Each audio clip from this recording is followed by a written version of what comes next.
ప్రస్తుత పరిస్థితుల్లో యువకుల్లో చాలామంది జాబులు చేయకోకుండా నిరుద్యోగులుగా తిరుగుతూ పని ఉన్నా కానీ చేసుకోవడానికి అలసత్వంగా తయారయ్యే రోజుల్లో ఒక 81 సంవత్సరాల తాతగారు పని కల్పించుకుని తన జీవన విధానం ఎలా నడుపుకుంటున్నారనేది తన మాటలను తెలుసుకుందాం. నమస్కారం తాతగారు. నమస్తే స్వామి. మీ పేరేంటండి? ఏ ఊరు, ఏ గ్రామం? వడ్లమాను గ్రామం, ఆగిరిపల్లి మండలం స్వామి. ఓకే.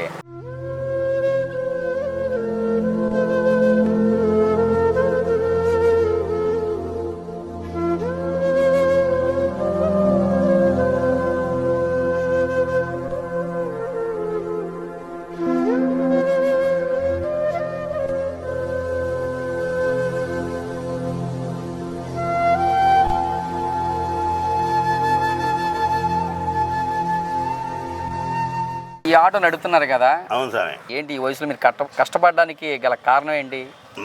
మాకు ఒక 2 కొడుకులయ్యా. వాళ్ళు ఏదో వాళ్ళ పని వాళ్ళు చేసుకుంటున్నారు. వాళ్ళకి పెళ్ళిళ్ళు చేశాను. వాళ్ళ బాధలు పడుతున్నారు. మా ముసలిమను బతికిస్తాకి నాకు మందులకు కానీ కష్టపడి ఈ ఆటో మీదే బతికిస్తున్నా స్వామి. ఈ ఆటో ఉంటేనే నాకు జీవనం. అంటే మీకు ఈ కాలు కూడా ఈ మధ్యలోనే పోయింది స్వామి.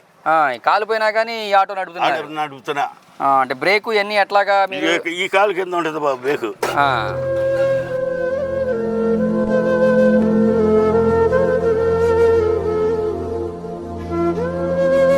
అంటే ఈ కాలుతో నడుపుతారు? అవును స్వామి. ఆ కాలు అయితే లేదు. ఎట్లా పోయింది ఆ కాలు? ఫోన్ గరిచింది పెంజిర. పెంజిర గరిస్తే నూజివీడు అమెరికా హాస్పిటల్లో తీసేసారు కొంత. అంటే ఈ పింజరి కరిస్తేనే ఈ కాలు మొత్తం తీసేసారా? తీయాల్సి వచ్చింది. మళ్ళీ విజయవాడ వెళ్తే తీసేసారు సార్. ఓకే. మరి ఈ ఒక్క కాలుతోనే మీరు ఆటో నడుపుతున్నారు? నడపాల్సి చాలా కష్టం కదా? కష్టమేం లేదు. బండి మీద కూర్చుంటే ఏడకైంది తోలేస్తా బాబు. అంటే మేము తేడా రాదు ప్యాసింజర్కి.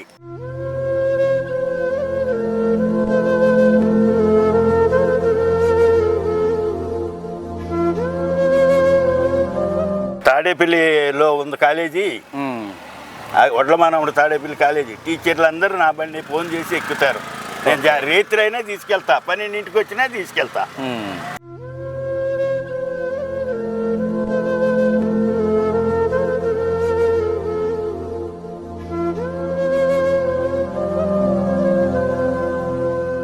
చాలా మంది కూడా పని ఉన్నా కానీ చేయలేక అవస్థలు పడుతుంటే మీరు అయితే ఏదో పని చేయాలనేది చాలా హుషారది.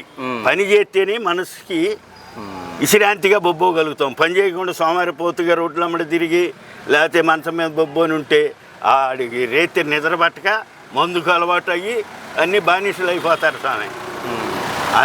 పని చేసినోడు ఇంటికి వెళ్ళి స్నానం చేసి హాయిగా అన్నం పెడితే అమ్మ పెట్టని లేకపోతే భార్య పెట్టని వాళ్ళు అన్నం పెడితే హాయిగా స్నానం చేసి బొబ్బోని నిద్రపోతాం. ఒళ్ళు పని చేస్తే పని చేయకపోతే అన్ని ఈజీలు అబ్బుతాయి. మానవ జన్మ ఇచ్చినందుకు మానవ సేవ చెయ్యాలి. మానవ సేవ అంటే మీరు ఉన్నారు, మాధవ సేవ. మీరు ఎందుకు ఇంత కృషి చేస్తున్నారు అందరికి ప్రజలకు తెలియజేస్తాకి, సోమవారి పొత్తనం లేకుండా ఉంటాకి. నా భార్య ఉంది 76 సంవత్సరాలు. శుభ్రంగా చేసి పెడద్ది, అన్నం వండి బట్టలు ఉతుకొని ఈ ఆటో శుభ్రం చేసి పెడద్ది.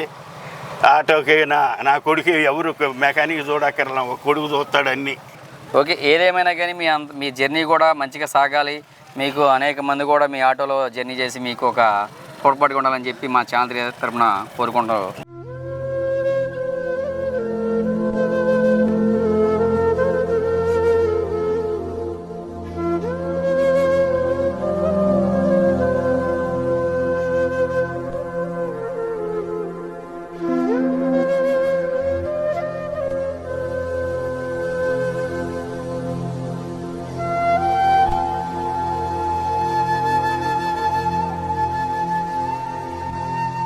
తాతగారు మాటల్లో అందరికీ అర్థమైన విషయం ఏంటంటే ప్రత్యేకంగా యువకులు వచ్చేసి సోమరిపోతనంగా ఉండకూడదు.